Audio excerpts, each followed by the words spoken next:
بسم الله الرحمن الرحيم. الحمد لله رب العالمين والعاقبة للمتقين والصلاة والسلام على سيد الأنبياء والمرسلين سيدنا وحبيبنا وحبيب رب العالمين محمد وعلى آله وأصحابه ومن هدى بهديه إلى يوم الدين.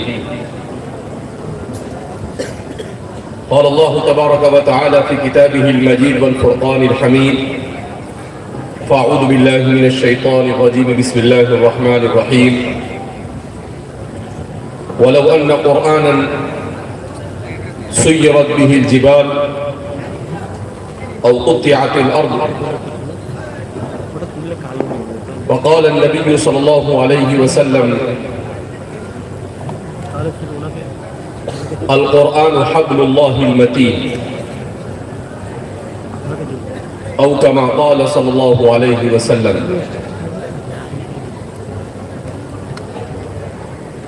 برادران اسلام اور ریاست بنگال کی سرزمین سے تعلق رکھنے والے علماء اور طلباء مدارس، اللہ رب العزت نے اپنے فضل خاص سے، اپنی رحمت سے مجھے اور آپ کو، ہم سب کو قرآن کریم کی نسبت پر یہاں پر جمع ہونے کی توفیق مرحمت فرمائی. اور حدیث پاک میں نبی کریم صلی اللہ علیہ وسلم کا ارشاد مبارک ہے کہ جب کوئی جماعت اور مسلمانوں کے افراد یہ اللہ کی کتاب کی نسبت پر کسی جگہ پر جمع ہوتے ہیں تو رحمت کے فرشتے انہیں اللہ کی رحمت سے ڈھانپ لیتے ہیں. بعض روایتوں میں آتا ہے کہ اللہ رب العزت ملائکہ سے کہتے ہیں کہ اے میرے ملائکہ، دیکھو ذرا یہ لوگ کیوں جمع ہوئے ہیں. تو ملائکہ کہتے ہیں کہ اللہ تیری کتاب تیرے نام کی نسبت پر جمع ہوئے ہیں. تو اللہ فرماتے ہیں کہ تم گواہ رہنا، میں ان سب کی مغفرت کر دیتا ہوں. تو دین کی نسبت پر، قرآن کی نسبت پر، اللہ کی نسبت پر جو اجتماع ہوتا ہے، جو جلسے ہوتے ہیں، بظاہر ہم اسے اہم نہیں سمجھتے،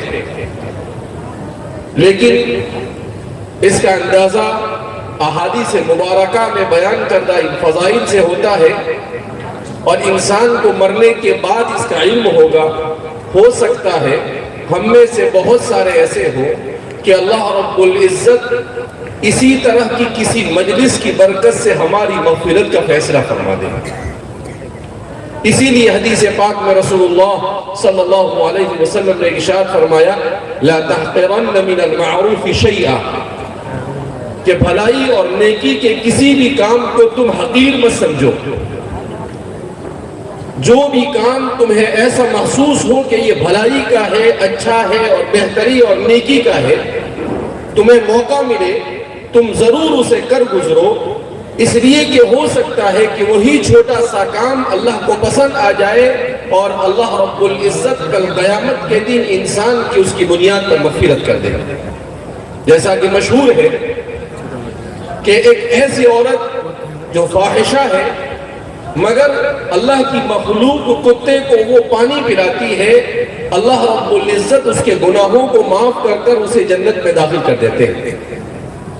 اور ایک ایسی عورت جو تہجد گزار ہے اور عبادتوں میں اپنی زندگی گزارتی ہے، مگر وہ اللہ کی چھوٹی سی مخلوق بلی کو وہ باندھ دیتی ہے، اسے کھانا پینا نہیں دیتی ہے، اللہ کو یہ ادا اس کی پسند نہیں آتی، پوری زندگی کی عبادت کے باوجود اس کے لیے جہنم کا فیصلہ کر دیا جاتا ہے.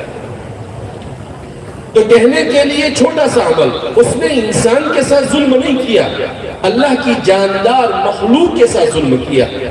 اسی لیے بعض روایتوں میں رسول اللہ صلی اللہ علیہ وسلم نے ارشاد فرمایا: فی کل کبد رطب یابس صدقہ، کہ آدمی اللہ کی کسی بھی ادنا سے ادنا مخلوق کو بھی کسی بھی قسم کی راحت پہنچانے کی کوشش کرتا ہے، اللہ رب العزت اس کے نام اعمال میں صدقے کے طور پر اسے لکھ دیتا ہے۔ اسی لیے فرماتے ہیں کہ الخلق عیال اللہ، یہ اللہ کی مخلوق جو یہ ہے یہ اللہ کا عیال ہے گویا کہ، اگرچہ اس حدیث پر کلام کیا گیا مگر اس مفہوم کی بہت ساری روایتیں وارد ہوئی ہے۔ بہرحال ہم قرآن کی نسبت پر جمع ہوئے، ہم دعا کرتے ہیں کہ اللہ رب العزت ہمارا یہ جمع ہونا قبول فرمائے اور دنیا اور آخرت میں اس کی بھلائیوں سے ہم سب کو بہرور فرمائے۔ قرآن کریم کی نسبت پر جامعہ اسلامیہ اشاعت المکن ہوا، خاص طور پر بانی و رئیس جامعہ والد بزرگوار حضرت مولانا غلام محمد وستانوی دامت برکاتہ نے اس تحریک کو شروع کیا 1994 میں کہ قرآن کریم کو کما حقہ پڑھا جائے، کیونکہ قرآن خود کہتا ہے وَرَتِّلِ الْقُرْآنَ تَرْتِيلًا أَيْ وَجَوِّدْهُ تَجْوِيدًا، کہ قرآن کریم کو تجوید کے ساتھ پڑھا جائے۔ ایک روایت میں رسول اللہ صلی اللہ علیہ وسلم نے ارشاد فرمایا اقرأوا القرآن كما انزل، قرآن کو ایسا پڑھو جیسا کہ وہ نازل کیا گیا۔ ایک روایت میں رسول اللہ صلی اللہ علیہ وسلم نے ارشاد فرمایا رب قارئ یقرأ القرآن والقرآن یلعنہ، بہت سارے قرآن کو پڑھنے والے تجوید کی رعایت کے بغیر پڑھتے ہیں تو قرآن ان پر لعنت کرتا ہے۔ تو یہ ساری حدیثیں اس بات پر دلالت کرتی ہے کہ کتاب اللہ یہ اللہ کی سب سے بڑی وہ نعمت ہے جو امت محمدیہ علی صاحبہا الف الف تحیت و سلام کو اللہ کی طرف سے ایک عظیم تحفے کے طور پر دی گئی۔ یہ وہ کتاب ہے جو انسان کی زندگی کے لیے دستور حیات ہے۔ اس کتاب کا پڑھنا، اس کتاب کا پڑھانا، اس کتاب کو سمجھنا، اس کتاب کو سمجھانا اور اس کتاب پر عمل کرنا، یہ ساری چیزیں عبادت ہے۔ دنیا کی یہ واحد کتاب ایسی ہے کہ انسان اگر اس کے ساتھ تھوڑی بھی مناسبت پیدا کر دے تو وہ عبادت کے زمرے میں داخل ہو جاتا ہے۔ دنیا میں کوئی کتاب آپ کو ایسی نہیں ملے گی مگر یہ واحد کتاب ایسی ہے۔ کیوں؟ اس لیے کہ یہ اللہ کے کلام پر مشتمل ہے، جس میں اللہ رب العزت نے انسانوں کی ہدایت کے لیے اسے بھیجا کہ انسان کس طریقے سے اپنی سیاسی زندگی گزارے، کس طریقے سے اپنے اجتماعی مسائل کو حل کرے، کس طریقے سے اپنے والدین کے ساتھ زندگی گزارے، کس طریقے سے اپنی اولاد کی تربیت کرے، کس طریقے سے وہ اپنے معاشرے کو ایک بہترین معاشرے کی شکل میں وجود میں لانے کی کوشش کرے۔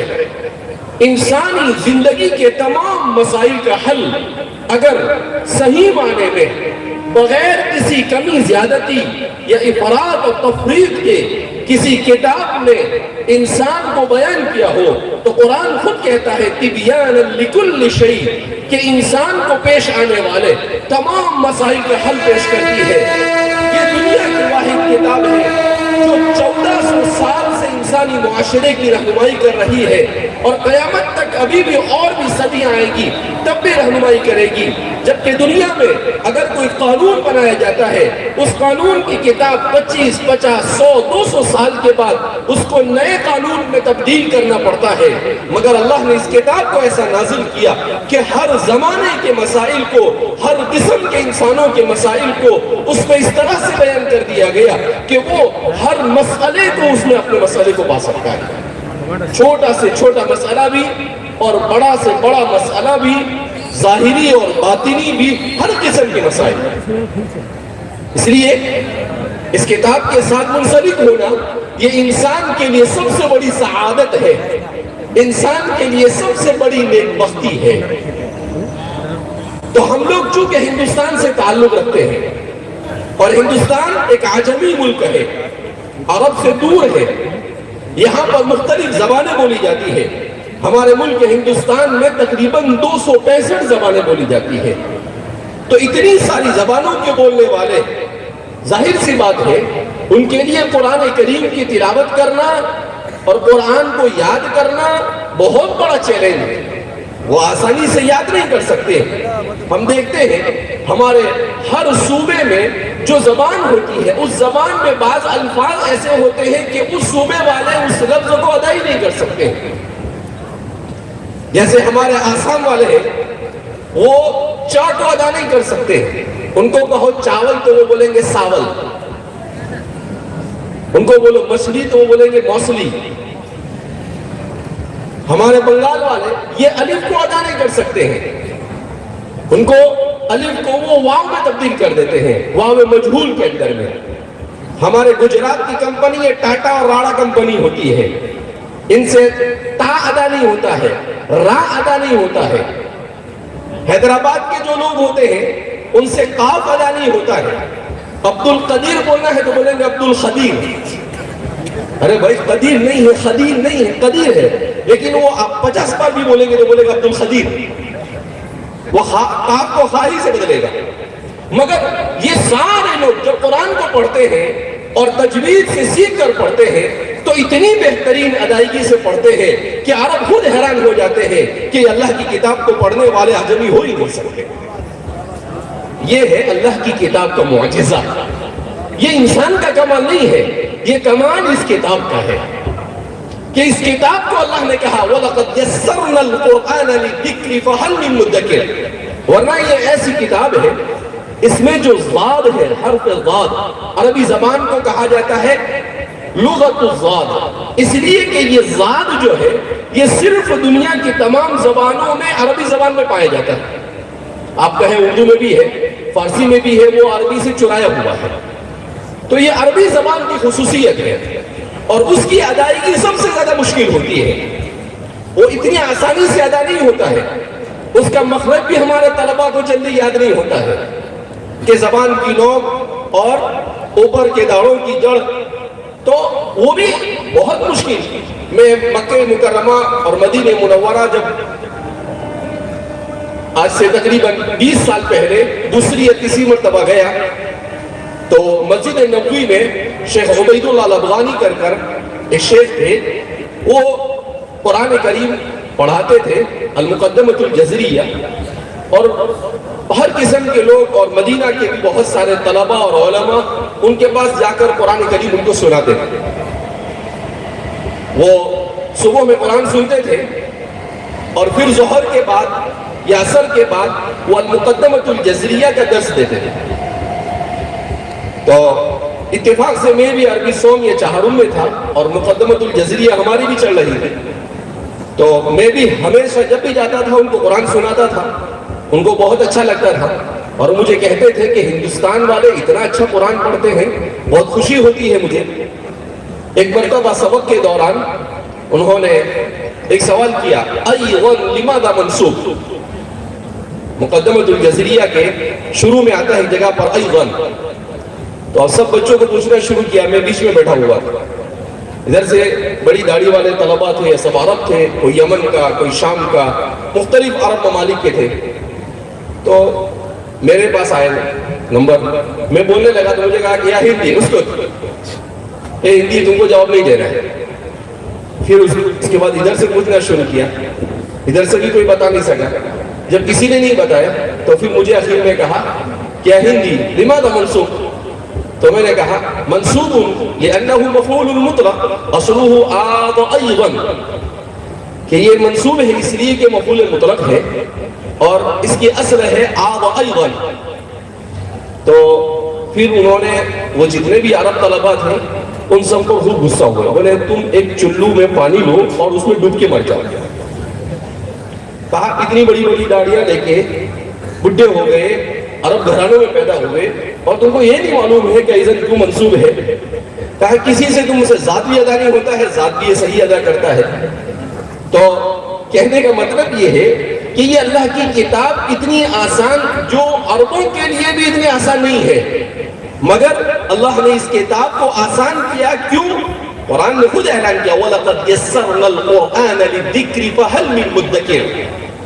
عربوں میں بھی ایسے لوگ پائے جاتے ہیں جن سے بہت سارے حروف ادا نہیں ہوتے۔ آج بھی میں پہلی مرتبہ جب عمرے کے لیے گیا آج سے تقریباً 30 سال پہلے جب حفظ پورا ہوا تو طواف کر رہے تھے. طواف کے دوران کچھ مصری لوگ دعا کر رہے تھے. تو وہ دعا کر رہے تھے اللہم انا نسألک الجنہ. تو میں نے کبھی سنا نہیں تھا گنہ. اب گنہ تو ہمارے یہاں پر ابھی میرا حفظ ہوا تھا, ابھی تھوڑی سمجھتی تھی, ابھی سیکھی نہیں تھی. تو میں اپنے والد سے کہنے لگا, میں نے کہا کہ ابا یہ کعبۃ اللہ کے بس گنہ کیوں مانگ رہے ہیں؟ یہاں کیا ضرورت ہے گنہ کی؟ اپنے ہندوستان سے بھیج دیں ان کو. تو والد صاحب ہنستے لگے, کہا کہ بیٹا یہ گنہ نہیں مانگ رہے ہیں, یہ جنہ مانگ رہے ہیں. تو میں نے بول تو گنہ رہیں گے. کہا ان سے جیم ادا نہیں ہوتا ہے, یہ جیم کو کسے بدل دیتے ہیں؟ گاف سے بدل دیتے ہیں. اور اللہم انا نسألک الجنہ کو اللہم انا نسألک الجنہ کہتے ہیں. میں نے کہا جی وہ غریب قوم ہے.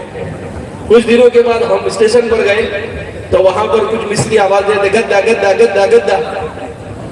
میں نے کہا بھائی ہمارے یہاں تو ہر گھر میں گدا ہوتا ہے, یہ گدا کیوں بول رہے ہیں؟ تو پھر پتا ہے کہ یہ گدا نہیں بولے, یہ جدہ شہر ہے.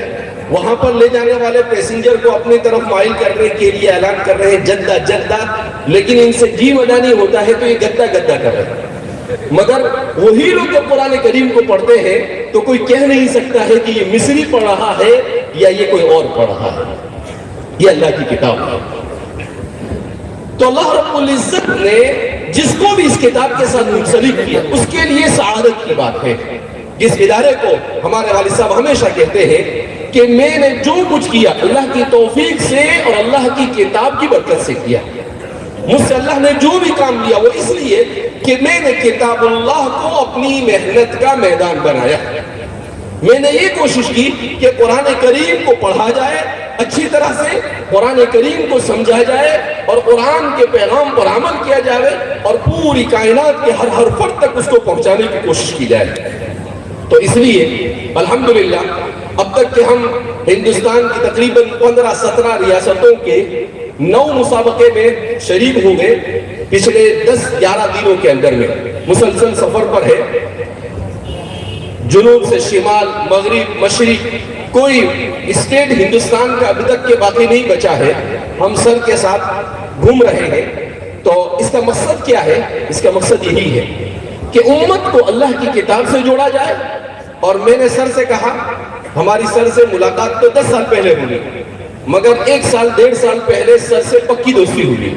تو میں نے کہا کہ ہم قرآن کی نسبت پر جا رہے ہیں, آپ بھی ہمارے ساتھ اس مشن میں جوڑ جائیے, اس لیے کہ ہم قرآنی کمپٹیشن کر رہے ہیں. تو سر نے ایک بہت اچھا سلوگن بنایا.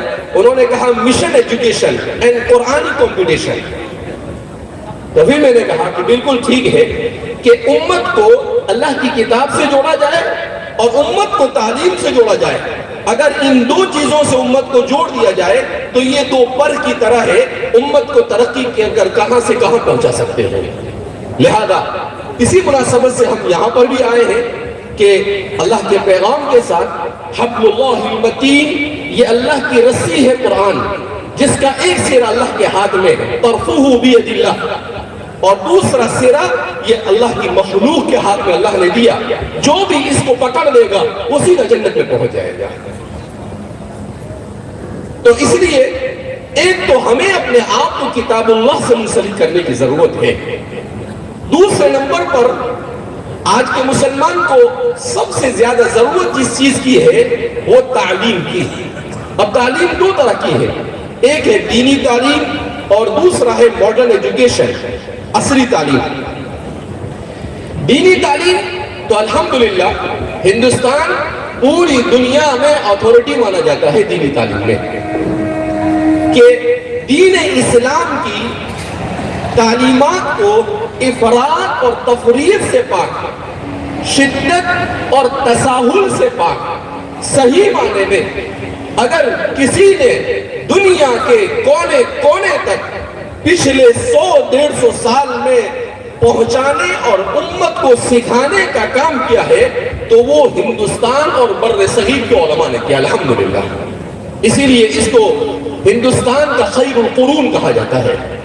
کہ اللہ رب العزت نے اس کام کو جو مدینہ سے اور مکہ اور مدینہ سے ہو کر دنیا کے مختلف فتنوں سے ہو کر وہ آخری فتنوں کے دور میں اس ملک کے حصے میں آیا اور اللہ نے دارالعلوم دیوبند کو قائم کیا، مظاہر العلوم کو قائم کیا، ندوۃ العلماء کو قائم کیا، جامعہ اسلامیہ اشاعت العلوم کو، اور ایسے بے شمار ادارے ہمارے قائم ہوئے۔ ان اداروں میں دین کو زندہ رکھنے کا اہم ترین فریضہ انجام دیا۔ اللہ ہمارے ان تمام علماء کو پوری امت کی طرف سے دارین میں بہترین اجر عطا فرمائے۔ اس کے ساتھ ساتھ وہ تو فرض ہے، طلب العلم فریضۃ، ہر مسلمان کے لیے سیکھنا فرض ہے۔ یہ بات الگ ہے کہ امت کا ایک بڑا طبقہ ایسا ہے جو دینی تعلیم، بنیادی دینی تعلیم کو سیکھنے سے بھی دور ہو چکا ہے، اور اسی وجہ سے آج ہماری نسل ارتداد کا شکار ہو رہی ہے۔ کیوں کہ والدین نے خود بھی دین نہیں سیکھا اور اپنی اولاد کو بھی دین سکھانے کی فکر نہیں کی، اسی وجہ سے ہماری بیٹیاں ارتداد کی طرف جا رہی ہے، ہمارے بچے ارتداد کی طرف جا رہے ہیں۔ اس کا سب سے پہلا ذمہ دار والدین اور پیرنٹس ہیں کہ گھر میں دین نہیں، دین کی فکر نہیں، تو ظاہر سی بات ہے کہ آدمی جس ماحول میں جائے گا اسی ماحول کا ہو جاتا ہے۔ حدیث پاک میں خود رسول اللہ صلی اللہ علیہ وسلم نے ارشاد فرمایا، کل مولود یولد علی الفطرہ، کہ ہر بچہ اسلام کے ساتھ دنیا میں آتا ہے، لیکن آگے کیا فرماتے ہیں، فَأَبَوَاهُ يُحَوِّدَانِهِ وَيُنَصِّرَانِهِ وَيُمَجِّسَانِهِ، مگر اس کو بڑا ہونے کے بعد آنکھ کھولتا ہے اور جب باتوں کو سمجھنے لگتا ہے تو وہ دیکھتا ہے اپنے باپ کو کہ وہ یہودی طریقے کے مطابق عبادت کرتا ہے، تو وہ بچہ یہودی بن جاتا ہے۔ اس کو ماحول ایسا ملتا ہے، انوائرمنٹ اور ماحول یہ انسان کی زندگی پر اثر انداز ہونے والی سب سے بڑی چیز ہے۔ جتنا صحبت اور ماحول سے انسان متاثر ہوتا ہے اتنا دنیا میں کسی چیز سے انسان متاثر نہیں ہوتا ہے۔ اسی لیے رسول اللہ صلی اللہ علیہ وسلم کے لیے افراد کو تیار کرنے کے لیے حضور کی صحبت کے لیے صحابہ کو منتخب کیا گیا، جن کے بارے میں سیدنا حضرت عبداللہ بن مسعود فرماتے ہیں، اعمقهم علما واقلهم تکلفا، کہ وہ کیسے تھے؟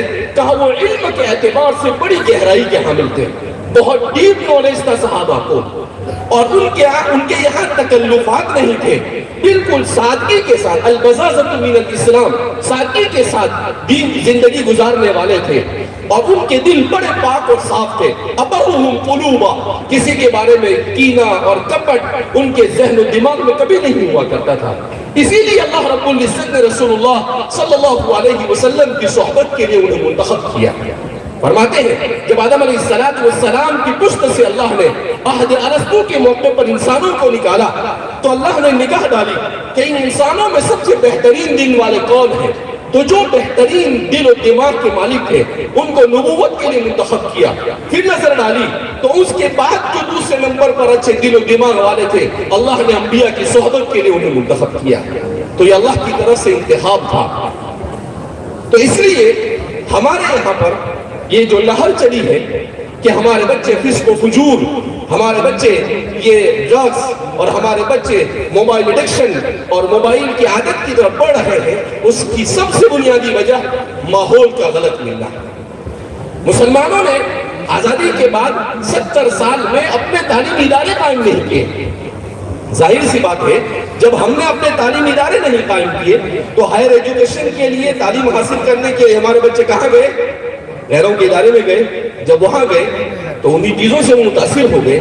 لہذا اس بنا پر ہمیں ضرورت اس بات کی ہے، ہمارے والد صاحب اللہ رب العزت انہیں صحت کاملہ عاجلہ مستمرہ دائمہ کلیہ نصیب فرمائے، انہوں نے آج سے تقریباً 30 سال پہلے قاری صدیق صاحب باندھوی رحمۃ اللہ علیہ کے کہنے پر دینی ماحول میں عصری تعلیم کا آغاز کیا۔ آپ نے سب سے پہلے آئی شروع کی، اس لیے کہ قاری صدیق صاحب مہاراشٹر کے ملک مختلف شہروں میں جب گئے تو اکا دکا واقعات ان کے سامنے ایسے آئے جس میں یہ کہا گیا کہ کوئی بچی ہے، اس نے کسی غیر کے ساتھ شادی کر لی، تو قاری صاحب کو بہت متاثر ہوئے، رونے لگے، اور پھر والد صاحب سے کہا کہ میرے مولانا غلام ایک کام کرو، عصری تعلیم کی ادارے قائم کرو اپنے مدارس کے احاطے کے اندر، تاکہ ہمارے بچوں کو دینی ماحول ملے۔ والد صاحب نے کہا کہ حضرت لوگ مخالفت کریں گے، علماء مخالفت کریں گے، مفتی مخالفت کریں گے، کہا کرنا ہو تو کرے. اگر ہم اپنی نسلوں کے ایمان کو بچانا چاہتے ہیں تو ہمارے مدارس کے ماحول میں ہمیں اصلی تعلیم کا انتظام کرنا پڑے گا. قلندر ہرچ گویا دیدہ گویا، یہ ان کی دور بھی نگاہیں تھی. والد صاحب نے شروع کیا، کچھ دنوں کے بعد کسی نے والد صاحب کے خلاف ایک کتابچہ لکھا. حضرت والد صاحب نے ان کے ہاتھ میں دیا کہ دیکھو حضرت کی مخالفت شروع ہو گئی. کہا کہ آپ کو ڈرنا نہیں ہے، ہماری نونہالوں کے ایمان کو بچانے کے لیے وقت کی سب سے بڑی ضرورت ہے، آپ اپنا کام کرتے رہو. الحمدللہ حضرت کا کہنا تھا کہ 20-25 سال کے بعد لوگ کہیں گے کہ مولانا غلام نے بالکل صحیح کیا تھا، آپ بھی یہی کام کریں. اور سب کو یہ کام کرنا پڑے گا، علماء کو اس کی طرف متوجہ ہونا پڑے گا. آج 25 سال کے بعد ہم دیکھ رہے ہیں کہ یہی صورتحال بن رہی ہے. لہذا اس بنا پر اپنے بچوں کے ایمان کو بچانا اور وہ اس دنیا سے ایمان اور اسلام کے ساتھ رخصت ہو جائے، اس کی فکر کرنا، یہ اس وقت امت کی سب سے بڑی ضرورت ہے. تو علماء کی نگرانی میں اصلی تعلیم کا انتظام ہونا چاہیے. اپنے نسل اور اپنی ذریت کے ایمان کی فکر کرنی چاہیے ہمیں. جیسے ہمارے علماء نے آج سے 150 سال پہلے جب لارڈ میکالے آیا اس وقت اس کے نظام کا مقابلہ کرنے کے لیے اپنی نسلوں کے ایمان کو بچانے کے لیے فکریں کی، ہمیں بھی اسی انداز میں فکریں کرنے کی ضرورت ہے. ورنہ آئندہ آنے والی نسل بھی اور کل قیامت کے دن ہمیں بھی اللہ کے سامنے جواب دینا پڑے گا اور ہمارے سامنے کوئی جواب نہیں ہوگا. اللہ کہیں گے کہ تم نے اپنی نسلوں اور اپنے جنریشن اور اپنی ذریت کی ایمان اور اسلام کو بچانے کے لیے کیا کیا؟ تو ہم کہیں گے کچھ نہیں کیا، ہم نے اپنے بچوں کو دوسروں کے حوالے کر دیا. اب وہ بگڑ گئے تو ہم کیا کریں؟ اللہ کہیں گے نہیں. اس لیے کہ ایک حدیث کو میں نے پڑھا کچھ دنوں پہلے، اس میں آتا ہے کہ باپ کے اپنی اولاد کی اسلامی، ایمانی اور عمل صالح کی تربیت نہ کرنے کی وجہ سے وہ بچہ بڑا ہونے کے بعد جتنے بھی گناہ کرے گا وہ تمام کے تمام گناہ اس کے والدین کے نام اعمال میں بھی لکھے جائیں گے، اس لیے کہ وہ ذمہ دار ہے اس کے بگڑنے کے. اس لیے ہمیں اپنے اولاد کی تربیت کی طرف خاص توجہ دینے کی ضرورت ہے. میں بے پناہ ممنون و مشکور ہوں قاری شمس الدین صاحب اور ان کے اس ادارے کا، معماری کا، کہ ماشاءاللہ بنگال کے مسابقے کے لیے انہوں نے میزبانی کو قبول کیا اور بہترین انداز میں اس ذمہ داری کو نبھایا. اللہ دارین میں اس کا بہترین اجر عطا فرمائے، ادارے کو دن دگنی رات چگنی ترقیات سے مالا مال فرمائے اور ہم سب کو کتاب اللہ سے، سنت رسول اللہ سے منسلک ہونے کی توفیق مرحمت فرمائے. ہر قسم کے شرور و فتن سے اللہ ہماری حفاظت فرمائے، اپنی رضامندی والے اعمال کی توفیق مرحمت فرمائے، اپنی ناراضگی سے ہماری حفاظت فرمائے. والسلام علیکم ورحمۃ اللہ وبرکاتہ.